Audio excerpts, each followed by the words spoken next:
indeed. Hopefully it'll be exciting. I don't think I promised it was going to be exciting, but I'll do my best. And if I press the right buttons, you should now be able to see my slides. So I can see Bruce on my screen. Can you give me a thumbs up if you can see them? Yeah, all good, Mark. You're Brilliant. good to go. Right. Okay, well, thank you very much. I shall start. I'm going to talk about the work of the Rare Breeding Birds panel. As you just heard, I'm the secretary of the panel. That's sort of with the job of running the business of the RBBP.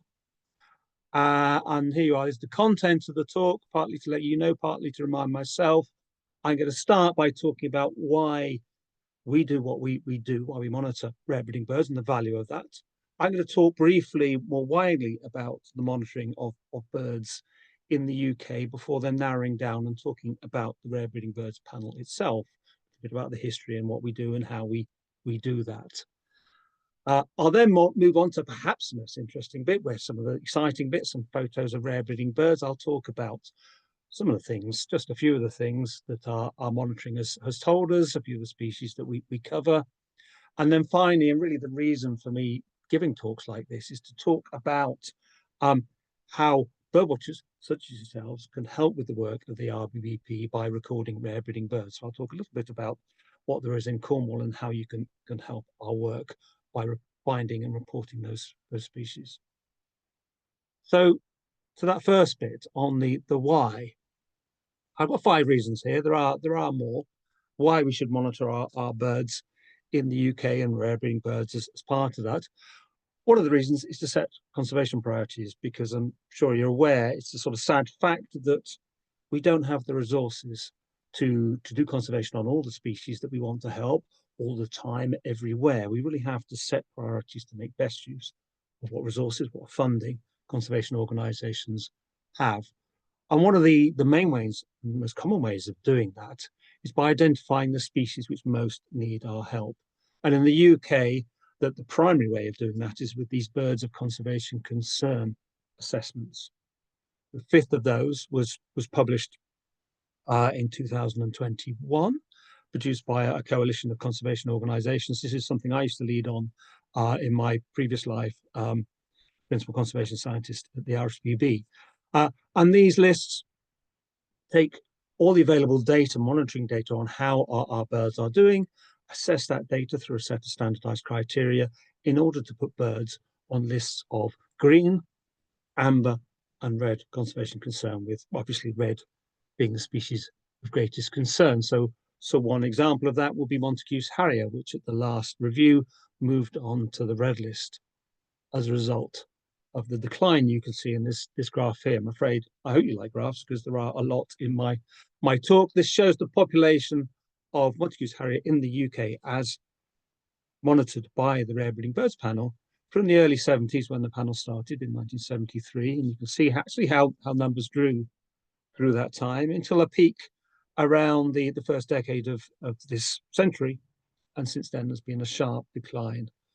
And in fact, in 2020, Montagu's harriers stopped breeding. There were no breeding pairs of Montagu's harrier in the UK for the first time since the 1970s. And there's been a gap now for several years with no breeding activity by Montagu's harriers. There are still some birds turning up, but no breeding pairs.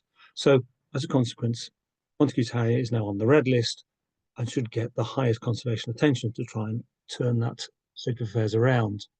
So this data allows us to prioritise, as well as looking at individual species and knowing how they're doing. Monitoring data such as that collected by the RBBP allows us to report more widely on how our nature is doing and how our environment is doing.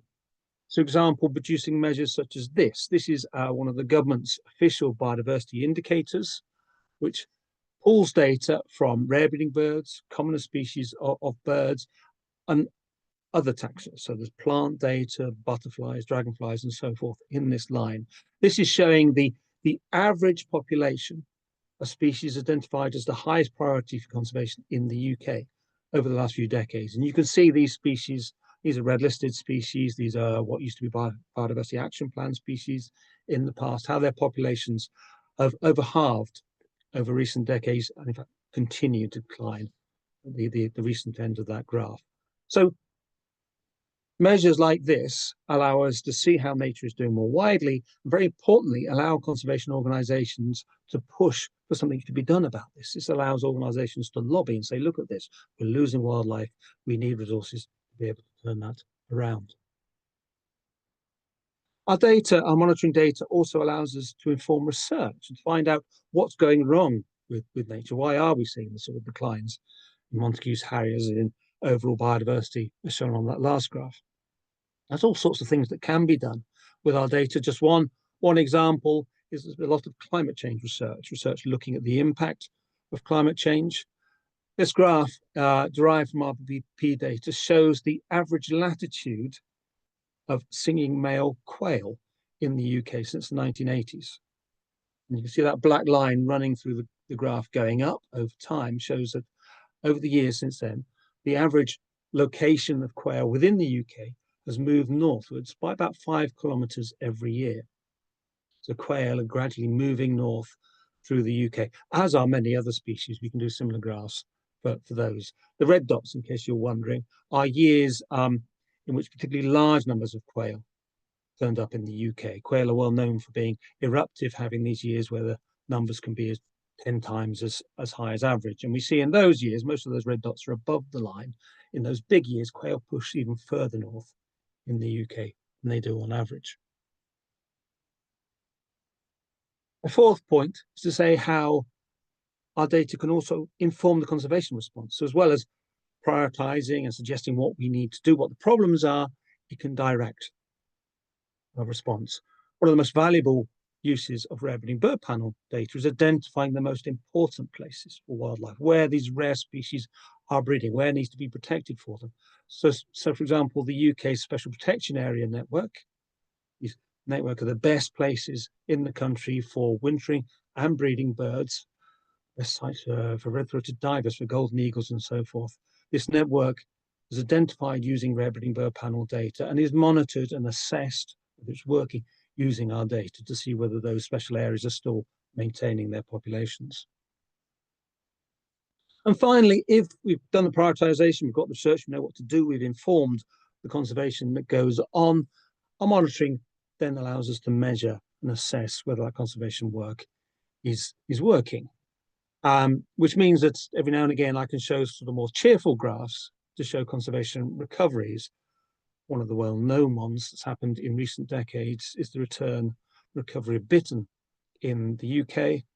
Again, this is a graph drawn from rare breeding bird panel data that shows how the number of breeding males, booming males, shown by the pale bars here, was really at a low decline through the 70s. By the early 90s, there were only about a dozen booming male bitterns left in the UK, nearly all at Minsmere in Suffolk, the RSPB reserve. But you can see from the late 90s onwards, this really steady increase in numbers of bitterns. The dark bars there show the number of confirmed breeding pairs, so the actual nests found by RSPB monitoring over that period. And you can see this steady increase as the species both increased and spread its range westward across the UK, not quite reaching Cornwall yet, but certainly into the West Country with large numbers in Somerset, for example. You can see how those dark bars reach a peak about 2014 and drop off. That's not a concern. That's not any decline in the number of nesting bitterns. It's the fact that as the species was doing so well, the RSPB reduced their involvement and their funding of bittern monitoring, so not as much effort was put into actually looking for the nests. We know the population has continued to increase since then. So hopefully that'll give you some idea of the value of what I'm now going to talk about for the rest of this talk, and hopefully might convince you that this is worthwhile. I should say that all of this I'm going to talk about, all the monitoring that goes on, the work of the RBBP and the other monitoring schemes for birds in the UK, are a partnership. So a partner of organisations such as the British Trust for Ornithology and the RSPB, and government agencies such as Natural England, or for England. But the other part of the partnership, vital, and I'm sure you'll really get the impression through this talk, is birdwatchers, is volunteer surveyors and birdwatchers with an enthusiasm and an expertise a knowledge of birds, who are able and prepared to spend a bit of time either taking part in structured surveys, often for the British Trust for Ornithology, or just recording birds when they're out bird watching and submitting those records and helping monitoring that way. And it's vital, and we're very lucky in the UK that we actually have thousands of people. The last bird atlas that the BTO produced had something like 19,000 volunteers submitting data to it. So we're really lucky to have that wealth of expertise and enthusiasm to call on. Now, I'm going to briefly talk about rare breeding birds, but how that our monitoring fits in with monitoring of other breeding birds in the UK. This line on the side of the slide here it's an axis of a graph going from the rarest birds at the bottom to the commonest at the top. Those commonest being up to about 10 million or above. So the commonest birds in the UK, our commoner breeding birds, are monitored by the Breeding Bird Survey.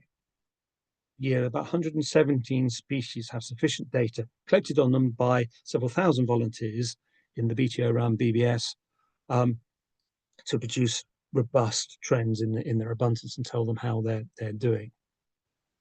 So that's right up to our commonest species. It's estimated there are about 13 million pairs of wren in the UK. So that's what the BBS does. For scarcer species, once the species gets too rare, it's not found on sufficient BBS plots to enable trends to be produced. The maths doesn't work. So for scarcer species, we need to do something else. For that group below, from about 10,000 pairs downwards to about 1,000 pairs, we have something that has been called scarabs. That's the Statutory Conservation Agency and RSPB Annual Breeding Bird Scheme, which is a horrible acronym, and probably will be replaced by something simple like the Scarce Bird Survey. But what these are regular, repeated surveys of individual species of conservation concern in that sort of region that's too common to be well monitored by the Rare Breeding Bird Panel, but too rare to be covered by the BBS. So this might be the likes of capercaillie, species that's been in steady decline since the 1970s, and the last survey a couple of years ago found there are only an estimated 582 individuals left in Scottish pine woods. Slightly commoner species, turtle dove, another species though that is in rapid decline, and the first ever survey of National Survey of Turtle Dove 2 years ago found just over 2,000 pairs turtle dove. So Scarabs repeats these surveys usually about every 10, 12 years for most species, so quite a gap. For species of great concern, such as capercaillie, which is kind of really approaching extinction, they tend to be surveyed every 6 years to give a more common, more frequent update on their status. And I suspect the next turtle dove survey will probably be about 6 years after the first, given the concern for this species. And then overlapping with that group of species covered by those periodic surveys is the work of the Rare Breeding Birds Panel. So the panel reports annually on about 100 species, those which have 2,000 pairs or fewer in the UK. So we do that job right at the bottom. So between these schemes and alongside some other things like dedicated seabird monitoring through the Seabird Monitoring Programme, it means we have good knowledge on nearly all of the UK's breeding birds. And then there's things like the Wetland Bird Survey, which covers our important water birds and their wintering populations. So we're really lucky in the UK to have this network of monitoring schemes, which tells us how most of our biodiversity, how most of our birds are doing. There are a few gaps, a few species that aren't well covered by any of these. We don't know, for example, how our rock pipits or our breeding dunlin or our ptarmigan are doing, but we do a pretty good job. And there aren't many countries in the world that know how their birds are doing as well as the UK does. So the RBBP, just giving an idea of what we cover, like I said, 2,000 pairs is a rough upper limit. The average in recent years for avocet is just over that. So that's right to the sort of commoner range of what the Rare Breeding Birds Panel covers. And then down to really scarce things, really rare things, such as Savage warblers, which, an average year, there might be 10 singing males and probably fewer actual breeding pairs present in the UK. But I'll talk in more detail about the birds we cover. So a bit of background on Rare Breeding Birds panel, what it is, what we do. We've been going quite a long time. It was founded over 50 years ago, so well before my time as a professional ornithologist. It's always been an independent body, although it was established by the RSPB and the Nature Conservation Committee, a branch of government. At the time, it's been independent from those organisations. It is funded by the RSPB and by the Joint Nature Conservation Committee, that's UK government, with some additional support from the PTO, but we are a standalone body. And basically what the panel is a team of experts in various elements of rare breeding birds and their monitoring. We have organisational representatives from the RSPB, BTO and JNCC, but the others are just independent experts.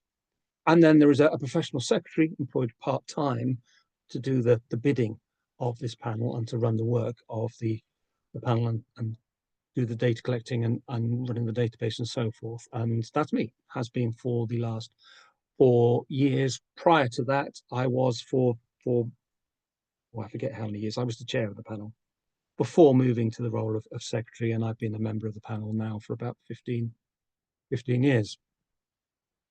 So there we are, we're over 50 years old. We celebrated that early last year, and in fact, if you go online to our website or find our YouTube channel, there are lots of talks about the work of the panel and about the birds we work on from a 2-day conference we held online. So if your appetite for information about the RBBP isn't sated by this talk, go online and there's hours more you can watch. There's the actual panel, or some of them. In the way of things, most of our meetings now are online, but we do manage to get together once a year when the panel come and visit me where I am in Northumberland, and we have an in-person meeting, and they're always keen to get out and do some bird watching while they're here. What do we do? So the panel doesn't run surveys. We don't employ field workers. We don't direct work in that way. What we rely on is others who are working, recording rare breeding birds throughout the UK to make their data available to us. So my job is to collate data from numerous sources, over 100 sources every year, bringing in all the information that's collected as much as possible on rare breeding birds in the UK, compiling that and reporting on that. Alongside that, working to encourage more of this, to encourage more people to get out there and record rare breeding birds, do it to a high quality, and to make sure that data gets shared so we can use it. We maintain a secure archive for conservation and research uses, so people can come to us and ask for the data, and if we think that's a bona fide use of our data, we'll make it available with remits, security around it, of course, but make it available for conservation and research purposes. We produce annual reports in the journal British Birds. One was out at the beginning of November, so there's one still sort of quite hot off the press. And there's a website, rbp.org.uk. So again, if you want to know more about our work, or if you nod off at some point during this talk and might have missed bits, you can go along to rbp.org.uk and find out more about us. You can find all our past reports, 50 years worth of annual reports on there, for example. So just to mention, I mentioned security of our data. So our database nowadays is geographical information system, so georeferenced data held in a computer system with hundreds of thousands of records now dating back over 50 years, held very securely. And we're very proud to say, very pleased to say, that in over 50 years of operation, there's never been an inadvertent, accidental, or inadvisable release of data. We have 100% record in looking after what at times could be very sensitive data, so we can be trusted with it. And there we are. There we have our annual report there, very attractive glossy ibis on the cover of the latest British Birds, which our report was in. And basically what these reports do is, species by species, give a breakdown of numbers in the year they're reporting on. A county breakdown. We don't talk about sites for any of the species that we covered. Our reports don't name locations. The highest detail they'll do is to talk about numbers at county level. But for each species, a breakdown, county by county, saying what the trends are, maybe graphing, mapping some of them at a broad scale and so forth. So quite an interesting read, I would say. I mean, I write them, but I would say that if you're interested at all in rare breeding birds in the UK. So as I mentioned, we don't collect data ourselves. It's a shame. I'd love to, be paid just to spend the spring and summer looking for rare breeding birds, but we collect data from others. So we rely on conservationists. So those monitoring reserves on birds on nature reserves, those working on special conservation projects for rare breeding birds. Scientists studying the species that we're interested in. What I've called here specialist amateurs. So bird ringers are those who are studying particular species, those who are nest recording, for example. They're not professionals, but people with as often as higher level of skill and knowledge and dedication as any professional working on a bird species. And bird watchers. And in fact, bird watchers are our most important source and largest source of data on rare breeding birds. So about 2/3 of the data we receive comes from the activities of people just going out bird watching and recording rare breeding birds while they do so. So, as I said, I should have flicked through these while I was listing these categories, but our redneck phalarope data comes from the work of the RSPB, monitoring the species in breeding sites in northern Scotland, where they have a lot of conservation work, protecting sites, improving the habitat and so forth. So they monitor the population every year. We get a lot of data from the BTO, from ringing and nest recording schemes. So things like hobby nests reported through the BTO's nest recording scheme. RSPB reserves, we get a data set every year for all the rare breeding birds that were present on RSPB reserves.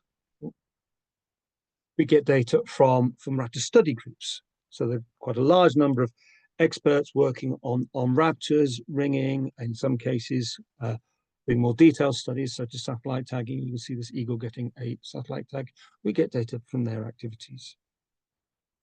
We get returns from Schedule 1 licenses. So most rare breeding birds are listed on Schedule 1 of the Wildlife and Countryside Act, which means that if you want to do any activity near nests which may disturb them, such as photography, you have to have a license from the relevant body such as Natural England. And a condition of having that license is that you have to report back what you did with it. So what species you might have photographed at the nest under that license, and we get those license returns, so we get additional data on nests from that source. But as I said, as the most important source, I mean, those are all extremely valuable, but we get more data from the activities of bird watchers than any other source. And those are bird watchers submitting data to county bird clubs, to county bird recorders. And so the RBBP gets an annual return from each county bird recorder in the UK. So in Cornwall, Bob Bosisto collates the data that you collect and other members of the club collect, and visiting bird watchers collect and submit to him, and he sends in an annual return to me with data on all the rare breeding birds reported in the relevant year. And those county recorders play an incredibly important role in acting as an intermediary, gathering the data, analysing it, collating it, making sense of it into a standard format, and then passing it on to the rare breeding bird. So I've given you a rough idea before what a rare breeding bird is.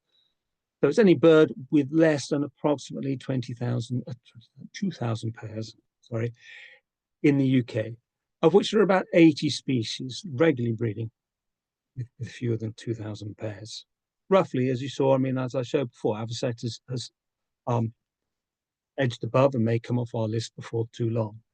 There are actually a longer list of species which aren't regular breeders, but have occasionally bred in the UK in the past, or maybe not bred, but have shown signs of breeding. There've been a pair establish a territory for a few days, or just a singing male, or failed attempts. So potential breeding species which may be successful in the future. So there's a long list of those, and we collect data on those as well.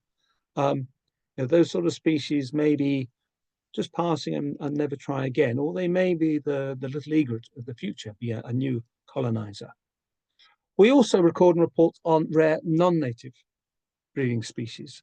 Use a slightly different threshold for that. So that's non-natives was less than 300 pairs in the UK, so a lower threshold. But there's quite a long list of species which aren't native to the UK, have escaped and established small breeding populations. Crested pochards and Lady Amherst pheasants in the past and so forth. So we do collect data on those as well. In fact, we produced a report last September, on these non-native breeding birds. We don't do that every year. This covered 6 years. So every 6 years, we'll produce a summary of how our non-native breeding birds are doing. That one's available on our website if you're interested in that. So just as an example, I mentioned before, this was the local speciality when I grew up in Buckinghamshire. This is a Lady Amherst pheasant, terrific looking exotic pheasant from the Far East, but now no longer a rare non-native breeding bird in the UK. There used to be a sizable population of several hundred pairs, maybe 200-300 pairs in Bedfordshire and Buckinghamshire, established in the end of the 19th century. By the time the Rare Breeding Bird Panel started collecting data on non-native species in the mid-90s, it was already much reduced. We didn't get data every year, as you can see the gaps there, but there was a steady decline until about 8 years ago. There was one lone male left for several years, actually, at a site in Bedfordshire. That disappeared in May 2016, and that's the end of Lady Amherst pheasants as a non-native breeding species in the UK. Many of the non-native breeding species we do report are going the other way. Red-crested pochards, for example, increasing in number, but that's one that declined. Well, I'll move on to the sort of what you'll probably find more interesting, the native breeding species. Again, I've got the scale of abundance on the side, but I've sort of zeroed down on this now. So we're going from the rarest at the bottom up to 2,000 pairs. So the RBBP's upper limit. And we tend to group our species into a number of classes, depending on their abundance. I'll just give a few examples of these. So at the top end, what we call less scarce species. Most years there are 19 species in this group at the moment. And some of these you wouldn't, and you'd probably be fair to say these aren't really that rare. Certainly in some areas they're not particularly rare, but they're certainly scarce. So examples of that, shoveler. For example, there's probably about 14,000, I keep doing that, sorry, 1,400, get the numbers right, 1,400 breeding pairs of shoveler in the UK, although very few in Cornwall. We added shoveler to the panel's list of species we cover in 2006. It wasn't on from the beginning. We expanded our remit over time, and you can see there's been a bit of an increase in the numbers reported over the last 15 or so years. This may well be due to increased knowledge, and myself and others before me asking people, reminding people that we're interested in their records of shoveler. So over time, reporting has got slightly better. So we think that's probably the reason for that increase in the first few years, is just people realizing that we wanted to know data. You'll see this, by the way, on the other graphs. The dark blue line shows the annual totals reported to us. The dotted line through, which is the running mean, showing the sort of underlying trend in shoveler. And it's an excerpt from our latest report. Hopefully you can see this clear enough. This just shows the density of shoveler as reported to us. So darker the blue, the more pairs. And you can see that fairly widespread species. And one of the reasons I talk about shovelers in talks is across much of the UK, it is quite a widespread species that bird watchers are used to seeing, particularly as it's commoner in the winter. So it escapes their attention that it's a rare breeding bird that we're interested in data on, because they think, oh, it's just a shoveler. So some pairs go unreported, I think, because of that. But certainly in the west, you can see there are very few squares in Cornwall and in Wales and in Northern Ireland. So rarer in the west, but sort of a concentration through the Midlands and the east of England, and going right up into northern Scotland, very widespread species as a breeder.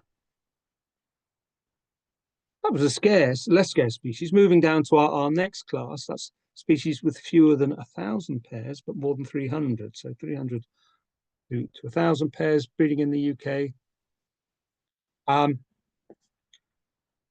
It allows me to show a photo of, not the only photo I show, of one of my very favourite species, long-eared owl, and indeed its counterpart, the short-eared owl, both species for which we get that range reported to us.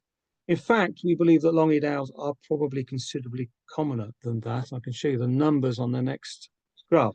So the blue line there is numbers of short-eared owls reported to us, fluctuating between just over 200 up to 400 pairs, and pretty similar for short-eared owl.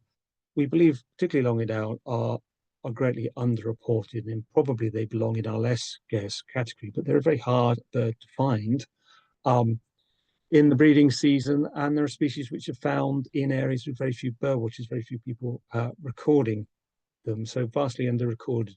Short-eared owls, again, are probably under-recorded, but not to the same extent. So really the blue line for long-eared owls should be considerably higher than that, and I'll come back to that towards the end. This graph is also interesting because although these are different species, you can see how these two lines fluctuate fairly similarly.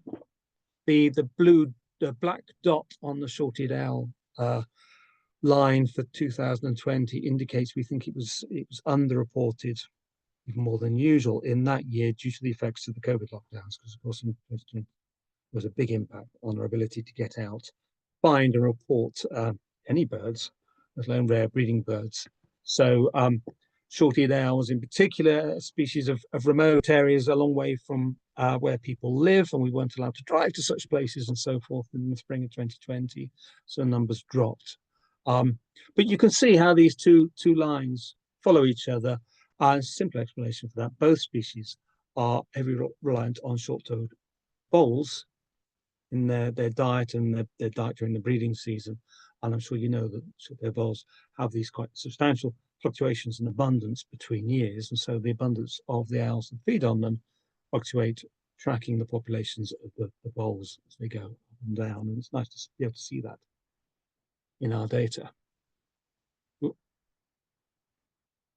Another species in that scarce category, and another species a bit like shoveler that some bird watchers tend to overlook because it is commoner in the winter, and so they don't necessarily think of it as a rare bird, but as a rare breeding bird. Pochard has a population now of about 700 pairs in the UK. So that blue line on the graph is the UK population, and how that you can see how that's increased since the mid-80s. This sort of ambery line just under that is the English population, so you can see nearly all of the UK's pochard, breeding pochard, are in England. And we can see quite a steady, substantial increase, well over a doubling of breeding pochard in the UK over the last few decades. We don't really understand what's driven that. In fact, pochard more widely is a threatened species. Pochard is on the global list of concern. It's globally red listed as vulnerable, and the breeding population across Europe has declined dramatically over recent decades. There are concerns over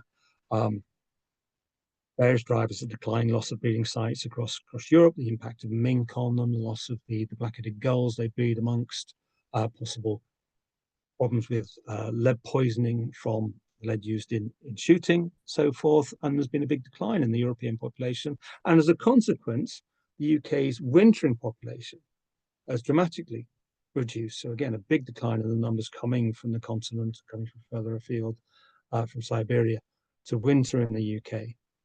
But at the same time as this decline in wintering birds, and the same time as this decline in the global population, numbers breeding in the UK, although still small, still a rare bird, have steadily increased not something we completely understand.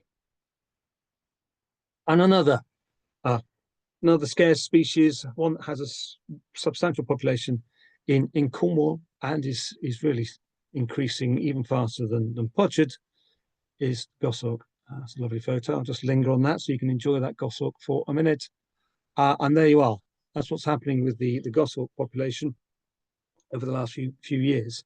So the beginning of the panel's work in 1973, it was virtually non-existent. It was just coming back to the UK as a breeder. At the time, it was thought that a population was establishing from escaped falconers' birds and possibly immigrants from the continent.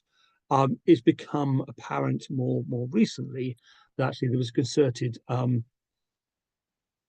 attempt by falconers and other people interested in birds of prey to introduce goshawk.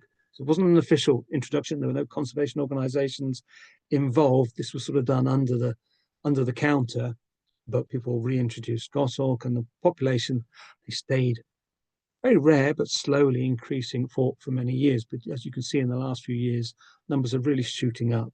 For a long time, this population in the 80s and 90s and so forth were mainly in the west and mainly in upland areas, a long way from where people could do harm from them to them. But we've seen a spread in recent years, moving east, moving south, really quite large populations in southern England, for example, and the population shooting up. Again, the gap in the blue line in 2020 is because of COVID, the lack of robust monitoring in that year. You see that very sharp increase now, and I think if that continues, you'll see that it'll soon exceed 2,000 pairs, and the rare breeding bird panel will cease monitoring it. Yeah, fantastic recovery. Moving down, so we get to the rare. So in an average year, there are 22 species falling into what we call our rare category, species between 30 and 300 pairs. Examples of those, so black redstart, species that's had a variable history in recent decades during the period that the rare breeding bird panel has been monitoring them, as the next graph will show you. So this was a bird that the RBBP monitored from our beginning in 1973.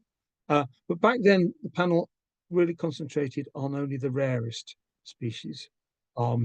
So there was a more narrow remit into extremely rare species, and it was decided after a few years of monitoring that actually black redstart was too common to be bothered with, reporting about 80 pairs back then. So the blue line is the maximum total reported. That includes the singing males.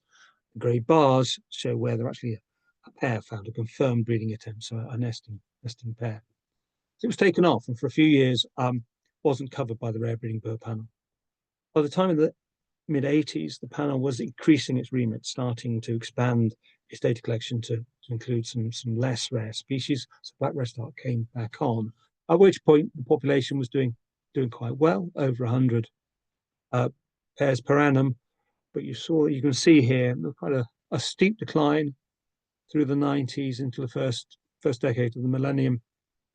And indeed, at that point, black redstart went on to the red list of birds of conservation concern, as I showed you before. Subsequent to that, the last 20 years have seen a steady recovery of black redstarts, and that seems to be ongoing.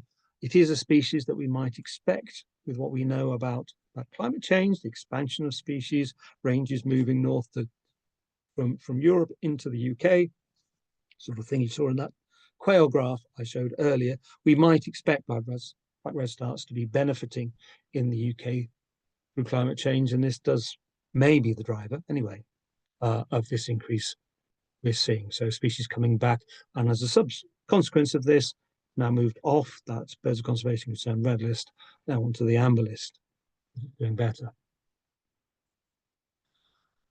Another species that's actually doing quite well, and species at the other end of the country, wood sandpiper.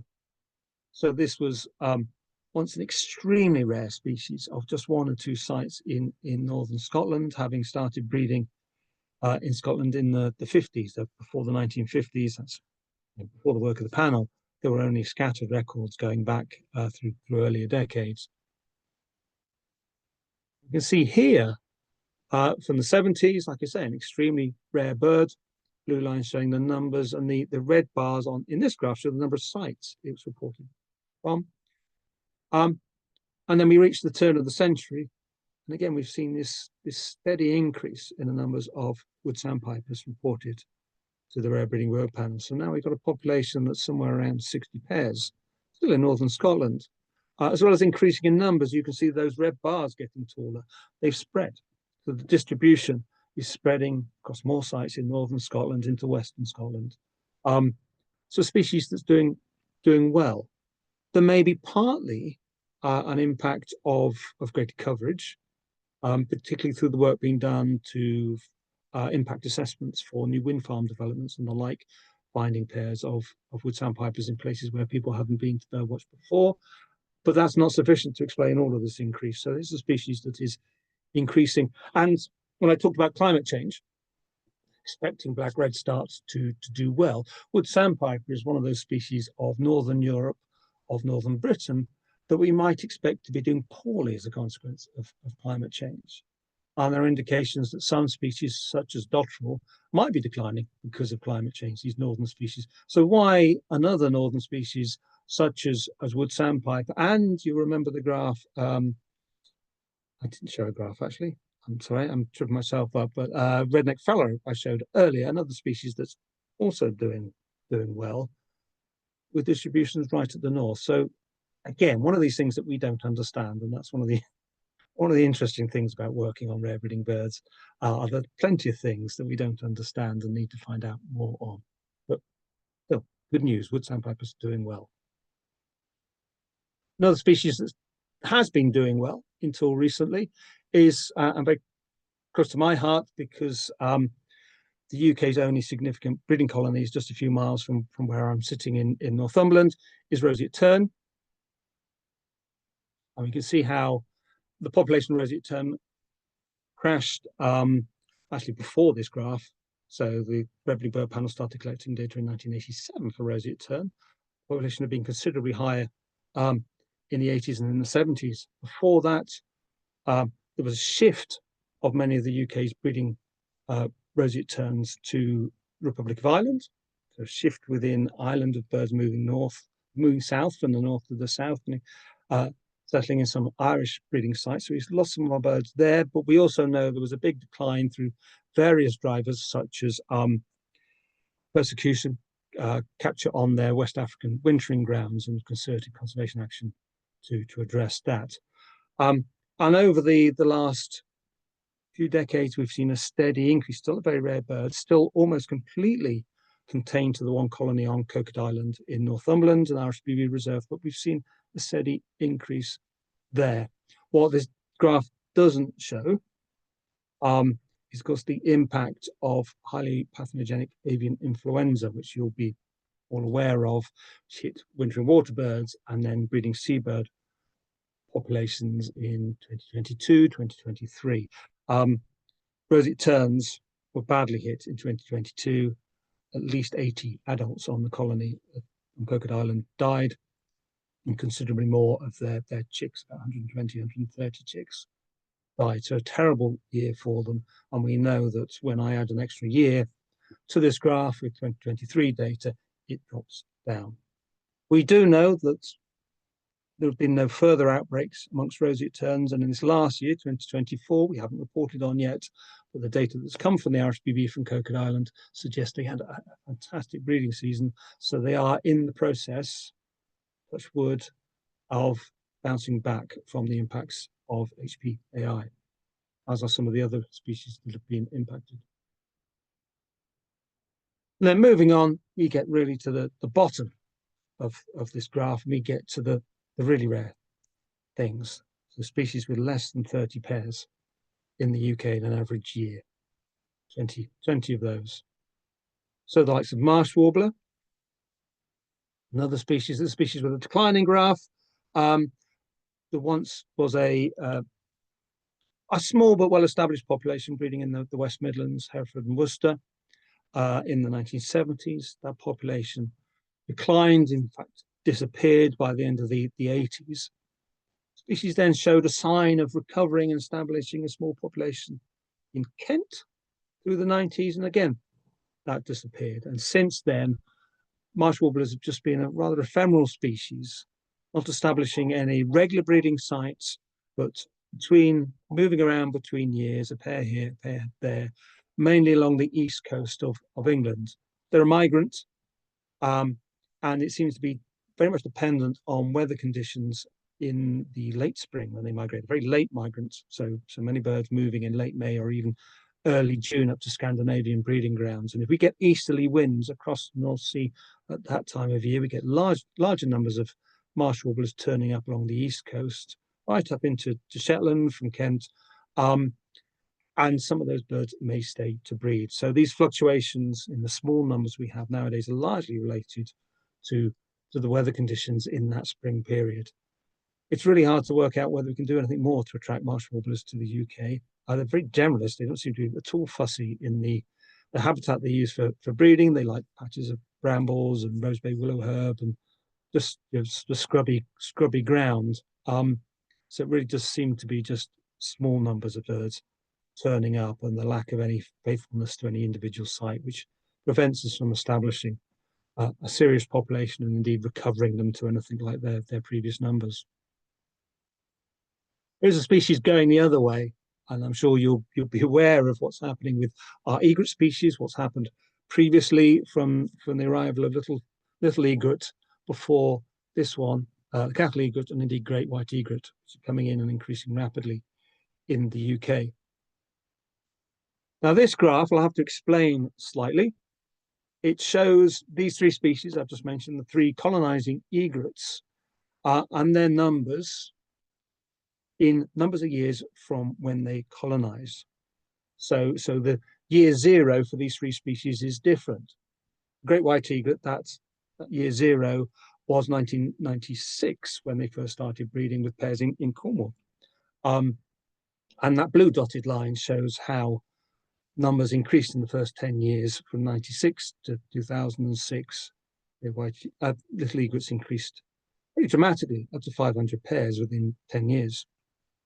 The ambery, sort of yellowy amber line for great white egret starts 2012, is that year zero, and it shows the first 10 years of great white egret. And we can see how they've increased steadily, but not nearly at the rate that little egrets managed decade and a half before. But we can see that steady increase, over 50 pairs of great white egret now after 10 years of breeding.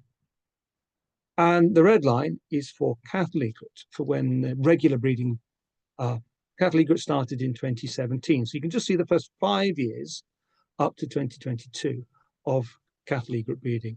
And you can see actually until last year, cattle egret numbers were increasing identically to how little egret had over their first 4 years of breeding. You see the final year, up to year 5 of breeding, they've dropped off. They've managed not quite to keep up with that little egret pace, but we can see how cattle egrets have increased at pretty similar way to little egret did in the first few years. Remains to be seen whether they will carry on up at the same rate and whether in a few years' time we'll be seeing cattle egret quite as commonly and as abundantly as we do little egret.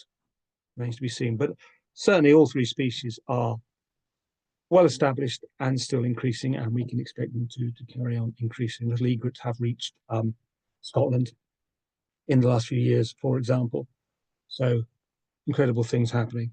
Again, I can refer you to climate change and the impact of that on breeding birds. Although also there's good evidence to show that the recovery and the increase of some of these wetland birds from Europe is also related to better protection and conservation work across Europe. So it's not just something that we can attribute to climate change.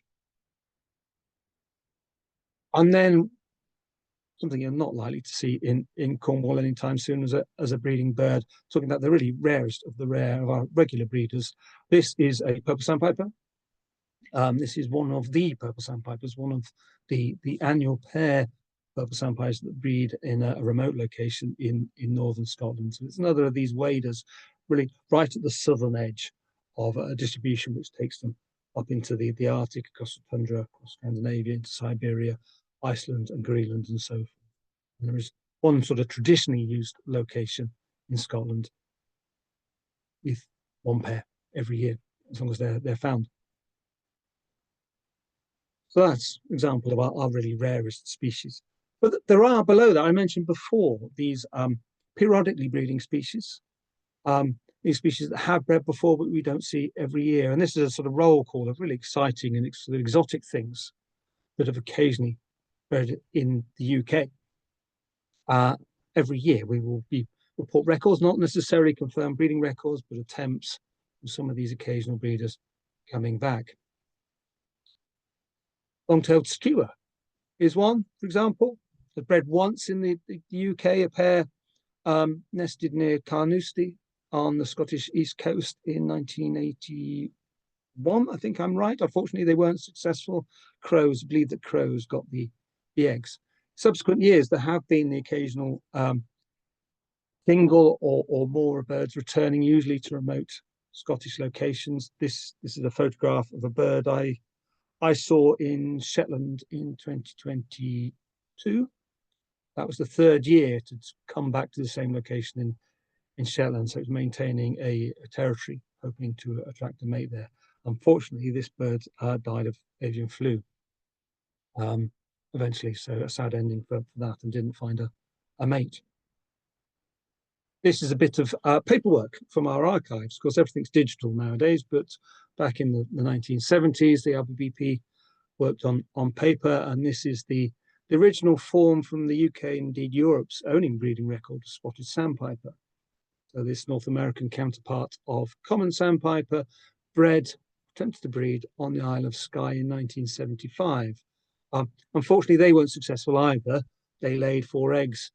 It was believed that was trampled by cattle who were feeding on the river mouth that they nested by. But there's a black and white photo from nearly 50 years ago of one of the spotted sandpipers, and that's a recent photo of the eggs, indeed, which are in the National Museum of Scotland. You can see the damage there, which, as I say, was thought to be cattle trampling. If I do this, if I wasn't giving this talk on Zoom, I might quiz you and ask for hands up in an audience to see whether anyone can identify what this is, and then roll on to the next photo, which gives the game away. So that is that's the last known successful breeding record of red-spotted blue throats in the UK, about 8 years ago now in northern Scotland. There have been regular records since and prior to that of red-spotted birds turning up and holding territory in northern Scotland. And there has also been recent records of the other race of blue throat, the white-spotted bird, species of France and through the Low Countries and so forth, turning up and holding territory in southern Britain. There's been a well-known one singing at Slimbridge for the last few years, for example. Still an incredibly rare species. And there are others, and I could give lots of examples of these bee-eaters, for example, in recent years. Don't know whether any of you made it to Norfolk in last couple of years, 22 and 23, when bee-eaters bred there and were enjoyed by many thousands of visiting bird watchers, trimming them on the North Norfolk coast. Glossy ibis, that's why we have a glossy ibis on the cover of our latest report that covers 2022, is because that was the year of the first confirmed glossy ibis breeding in the UK. A pair raised one young at a site in Cambridgeshire. So there were a couple of other pairs elsewhere in the UK in 22, including in Cornwall. So if things had turned out differently, Cornwall could have claimed the first breeding of glossy ibis, and you may still get them as a breeding species. Another large wetland bird of southern Europe, which may be coming our way in increasing numbers. And the news from this year. So 2024 saw the UK's first breeding of Blythe's reed warbler, species that's been turning up in increasing numbers as a migrant in the autumn, and a few birds In the spring, late spring, same sort of time as marsh warblers turn up. There've been a few singing males, and indeed there's a singing male in the Highlands this year, which was fortunate enough to attract a mate and indeed raise young. So that's a new species for the list from this year. And then beyond those occasional breeders, we get into the realms of the even rarer, the species that haven't managed to breed in the UK, but would like to. Again, this doesn't really work on Zoom rather than a live audience, so I'll just give you the answer to this question. These are all rare breeding birds species which are bred in the UK, but only in mixed pairs with commoner species.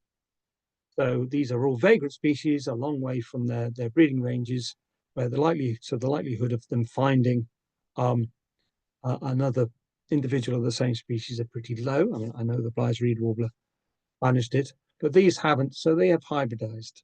So blue-winged teal have hybridized with shoveler and with gargany, lesser crested tern with sandwich tern, American black tern with Arctic tern, for example. So these are lost individuals that have turned up, tried to breed, but they've done so with their sort of commoner equivalent in the UK. So there's quite a list there. There's one example. It's a ring-billed gull which has returned to a common gull colony in central Scotland now for 13 years. Comes back every year, tries to attract a mate, and is generally unsuccessful. I visited the site, and it's actually fairly unpopular with the common gulls, from what I can see. They don't like it; they chase it off when it tries to pester them. But it has managed to raise young with common gull in some years in the past, and that's the American black tern, which is for the last 4 years has turned up on the coast near me in Northumberland, and this year laid eggs after mating with an Arctic tern, which is quite a surprise. I mean, they're not even in the same genus, Arctic tern and black tern, so quite a surprise that they managed to lay eggs, although perhaps not surprised that those eggs didn't hatch. They seem to be infertile. And then, as well as those species which have nearly got there, we've got a long list of species which have turned up and showed breeding behavior, showed willing but not been successful in a hybrid pair or otherwise. So likes of elegant tern in Anglesey, great reed warblers. Great reed warblers have turned up in more than established singing territories in over 30 of the years that the panel has reported on. Not once has one of these male great reed warblers managed to attract a female, as far as we're aware, but likely to happen sooner or later. And then we get to the sort of slightly sad bit. We talked about the regular breeders, the scarce breeders, the rare breeders, those that occasionally breed. We have the former breeders. So those species which were once regular rare breeders and no longer breed. Golden oriole being an obvious example. You can see how this again is a species that came into the UK in the 70s, increased in numbers, established a decent sized population in the woodlands and the fens of Suffolk and Norfolk mainly, popular plantations there. So by the 80s and 90s, there were about 40 pairs, but you can see a steady decline since then. The last breeding pair of golden orioles known in the UK was in 2009 at the RSPB's reserve at Lakenheath. No breeding since, so that is a former breeder, unfortunately. But there's always hope. Other than for great auk, there's always hope the species may come back. This is a temic stint. This is another former breeder. Always incredibly rare, was limited to just a small number of pairs at remote sites in northern Scotland. But you can see these dark bars on this graph showing times where there were confirmed birds and nests. The last of those was 1997. No known breeding of temic stint since that until the last few years. And there's one site in northern Scotland where pairs have returned to. Up until our last report in 2022, there'd been no confirmed breeding, but highly suspected that the birds were nesting. Hadn't been successful. Unfortunately, the site is prone to flooding, and it was believed that there were nests, but they've been flooded out up to 2022. If you sort of, followed our news, follow our reports in future years, you will see that some extent have continued, and they're still trying and still making a return as a breeding species, albeit still incredibly rare to the UK. And slightly strangely, another one of these northern waders showing a return, showing an upturn, when we wouldn't necessarily expect that to be a case. Anyway, I've rambled for probably too long. I need to do the bit at the end where I try and convince you to help us and tell you how you can help the work of the Rare Breeding Bird Panel. So I've talked about what we know. I've showed these graphs. I've told you some of the things that our work tells us about the UK's rare breeding birds. What I haven't really confessed to is there's a lot that we don't really know as well as we would like. And this list on the slide here is just an example of some of the species for which data we receive is short of complete. We need to know more. I mentioned long-eared owl before. There are probably something like 5 or 6 times as many pairs of long-eared owls as are reported to us. So we are missing the vast majority of us. For red-breasted merganser, another species on this list, there's probably 10 times as many pairs of red-breasted mergansers as are reported to us. These are species, largely species of northern and western remote areas where there are a few birdwatchers, or they're species which are cryptic, hard to find, or they're species which maybe aren't that interested in and so don't go looking for them. And some of them are species which are, although a rare breeding bird, can be quite abundant in some areas. And so there are more in some areas than there is capacity to monitor. So soul bunting, the southwest speciality, is a rare breeding bird, but actually in the core of the population range in Devon, they're exceed the capacity of Devon birders to go and count all of them. So that's the sort of reasons that we have poor information on some of these species. So what I do these talks is appeal to people, if they're not already, to make sure that they look for rare breeding birds and submit those records, or if they're already doing that, to do a bit more of it. This list is the rare breeding birds that we reported in our last report in Cornwall. So it's not a standard list. This varies between years. Some of these species on here are not regular breeders in Cornwall. There are a ringneck duck that lingered through the spring at a potential breeding site. There are migrating redback shrike, which didn't stay to breed, a hoopoo that sang for a little while. But most of the species on here are regularly occurring breeding birds in Cornwall.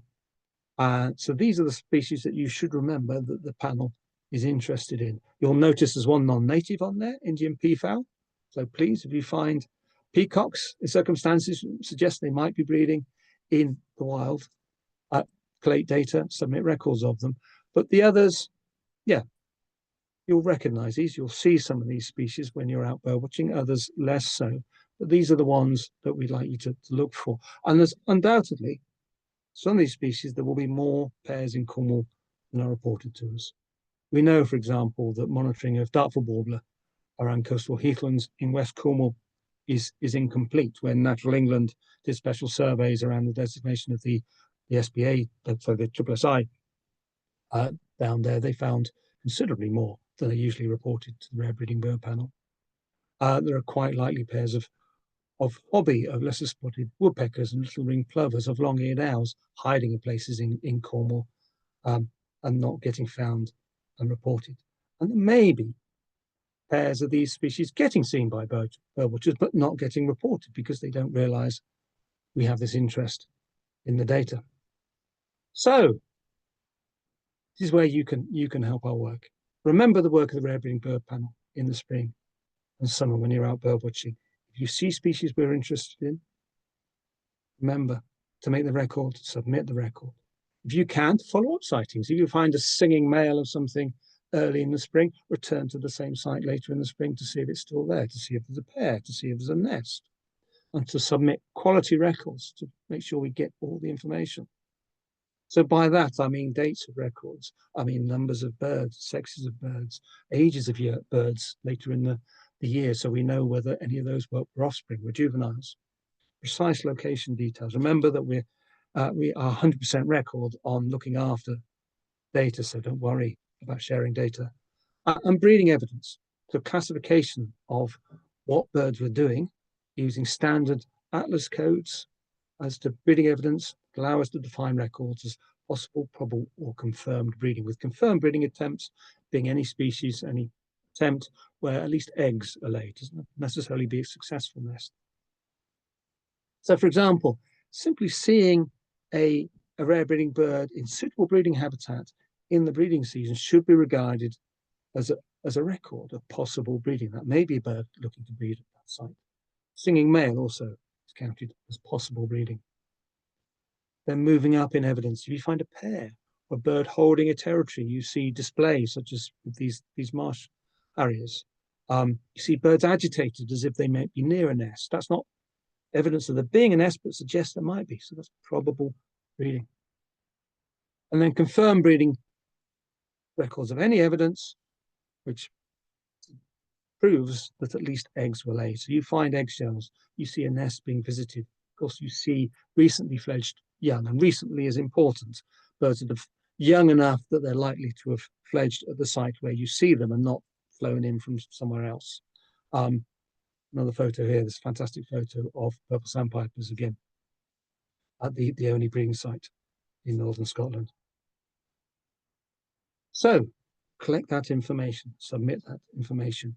In your case, should be through the county recorder, Bob. Remember the welfare, the well-being of birds. So remember the relevant legislation about not disturbing birds. Most rare breeding birds are listed on Schedule 1, Wildlife and Countryside Act, as I said. So you could be in trouble with the law if you disturb rare breeding birds. But also the moral code, the Birdwatchers Code of Conduct, about not disturbing, putting the welfare of the birds first and not disturbing rare breeding birds in your efforts to record them. Part of that also thinking about what other people might do, being discreet, thinking about how and where you share news of rare breeding birds. You find something that's rare in circumstances which might be breeding, and to broadcast that might bring sort of unwanted disturbance, for example. Lots of people going to see it. Think carefully about it before you share. Don't necessarily rush to put news of something exciting on Facebook or Twitter or whatever. Do make sure you share the data, Bob. And if you're really keen, I'd like to encourage people to do a bit more. Look for a species, hunt out something you think might be under-recorded in your area. I mentioned long-eared owls, big favourite of mine. A scarce species up in Northumberland. Used to have between half a dozen and a dozen pairs found in an average year. In that COVID year, when we were stuck at home, I started cycling around the roads, the lanes around where I live in Alnwick in Northumberland in the evening. And by the end of the spring, I'd found over 20 pairs just within 10 kilometres of home. And in fact, they're far more abundant than people have realised in Northumberland at least. So these stickers, my wife's a teacher, so every time I found a pair of long-eared owls, I'd come home, nick one of her special conduct stickers and put it on my map to show where I was finding them. Great fun, very rewarding, and very useful for increasing our knowledge on how the species is doing in this area. So there you are. I'll linger just for a few seconds again on this list of Cornwall's birds, regular breeding birds. So, could you find some more pairs of Dartford warblers? Could you go and hunt remote woods for lesser spotted woodpeckers early in spring, or quarry sites for little ring plovers? Are there gaps you could plug? The only other thing to say is, you'll have realised from the list of troublesome species I showed before, a lot of our gaps, a lot of our problems with bird monitoring come from the less populated, human populated areas of the UK. So areas in the west and areas in the north, northern Scotland in particular, where we really struggle to get good coverage of species. But please remember, if you're travelling, and it doesn't have to be up there, travelling anywhere else out of Cornwall, to think of rare breeding birds as well and collect data and submit records wherever you go. As I said before, they should go to the county recorder. And if you look on, say, the BTO website, you can find a list of county bird recorders for wherever you are in the UK to know who those records should be sent to. So if you're in Scotland, you're at some remote loch, and you find greenshank, very easy to find greenshank. When they're breeding, they're very noisy, they alarm call, they fly around displaying, but they're very under-recorded. So please don't think, oh, that's nice to see some greenshank, and think no more of it. Make a record, collect all that information I said before, and submit the data to the relevant county recorder. One way of doing that is to do it online using a portal such as BirdTrack or eBird, indeed, which allows data to be submitted, submitted securely, records to be sent in, and then automatically shared with the relevant county recorder for wherever you are in the UK. So that's what I do. I use the app on my phone for BirdTrack. All my bird records go in there. I can add locations, breeding evidence, numbers, and so forth wherever I go, and that data is automatically shared with the relevant bird recorder. Makes life easy for me, would make life easy for you. So I've overrun a bit, apologies. That's how you can help us. Submit records of RPBP species in the breeding season. Do it through the county bird recorder. Include all that relevant information such as breeding evidence, precise location details. And you can find out more. If anything's not clear or you want to know more, you can go to our website, rbp.org.uk. We're on Twitter, if anyone is left on Twitter. We're also nowadays on Blue Sky talking about our work. I mentioned British Birds at the bottom there. That's the journal where we publish our annual reports. And with that, I'll stop talking and thank you all for attending and listening to me ramble on.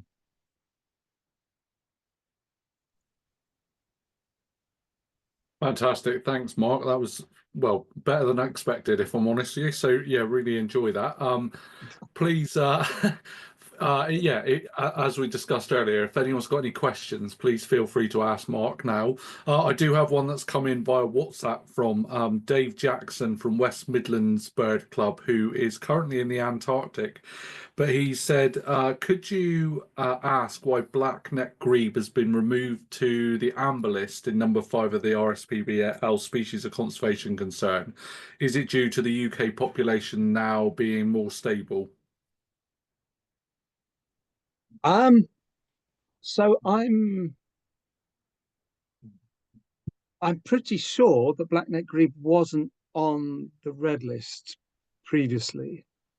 So the population of black-necked grebe has fluctuated quite considerably over recent decades, but is actually not shown any great decline.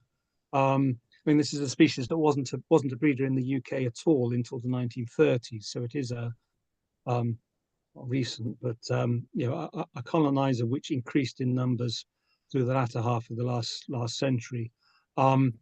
And they have a rather strange ecology and habit of moving around the UK. So there used to be quite a sizable colony in the UK, in Northumberland, up to about 10, 15 pairs in the 1990s, completely gone now. But there are some sites where they breed now where they weren't a few years ago. The RSPB Reserve in Yorkshire, that name escapes me, that has quite a well-known and well-established colony.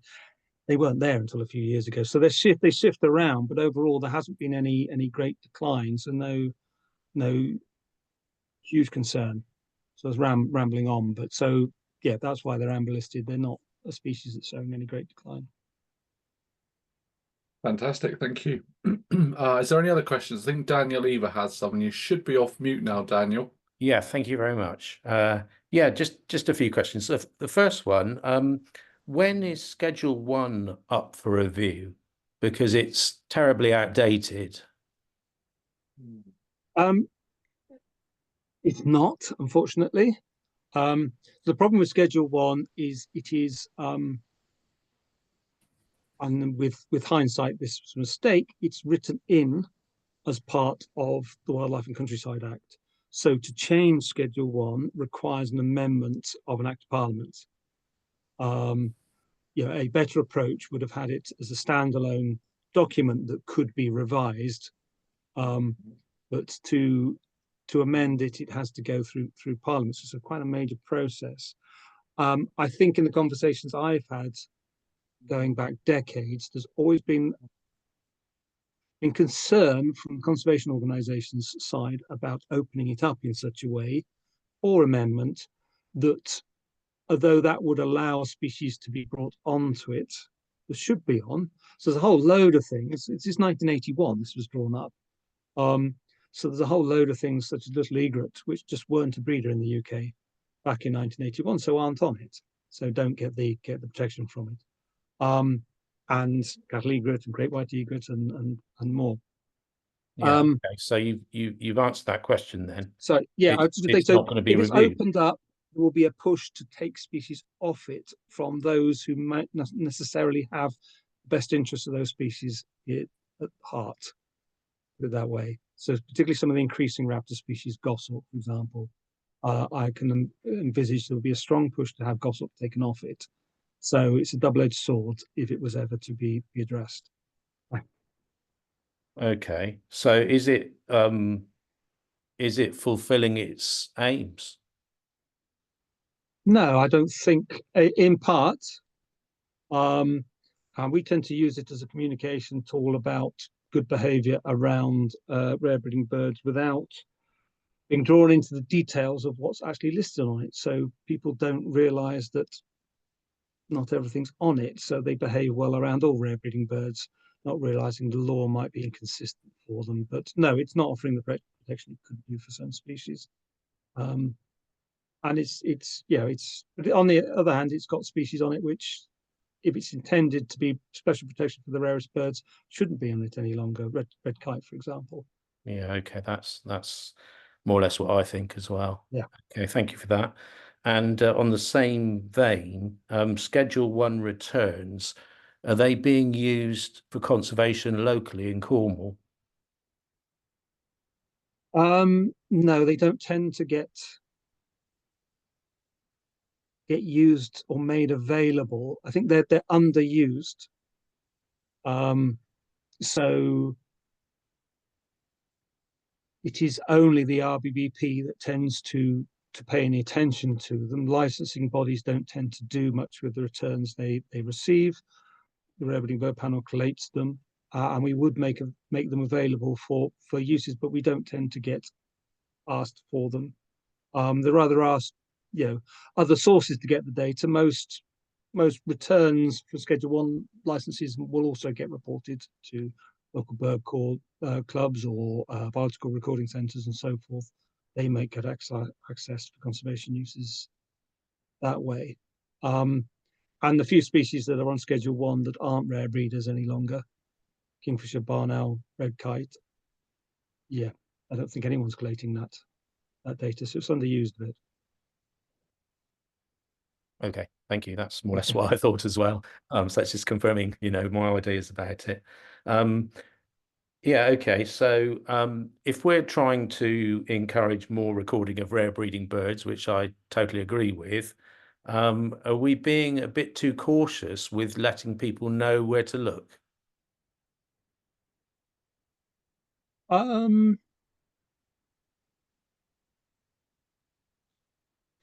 don't know. I don't think there's any. I think from the Rare Breeding Bird Panel's perspective, it's a matter of resources and time in order to direct people. We don't have enough time to be able to really sort of get into the details of working with individuals or working with particular areas and species and so forth. So it has to happen more at a local level. Someone has an interest. We wish we had time and resources to produce more in terms of a guide of what people should do and where they should go and so forth. Recording it's something we've talked about for several years in terms of being able to provide a stronger steer for people and to be able to say, right, well, for better monitoring lesser spotted woodpeckers in southwest England, we need people to do this. so forth, and we just haven't had the resources to put that information out there. I think in general, there is probably more concern and secrecy about locations of rare breeding birds than there needs to be, particularly around some species and groups of species, raptors, for example. It would be possible if those who worked and were enthusiastic about rare species of raptors were prepared to encourage others and be a bit more open about where people would look. It would probably do no harm and would improve monitoring, but that's a very old problem. I think as someone that's Thanks involved in very the much. site, Very good answer. Thanks.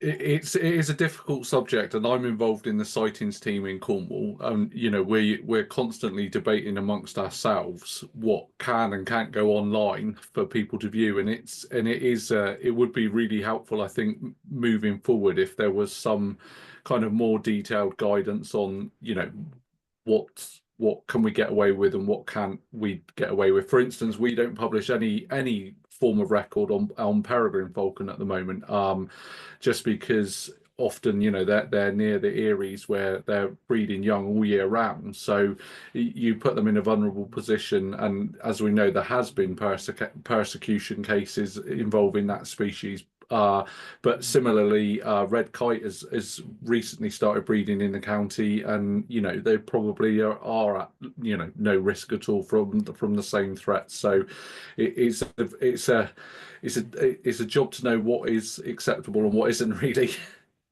Yeah, and generic advice is very difficult because it's those local circumstances which are very, very important. So the generic advice we give tends to err on the side of caution. So not giving information out, because in some circumstances that will be troublesome for a species where it's particularly rare or particularly vulnerable.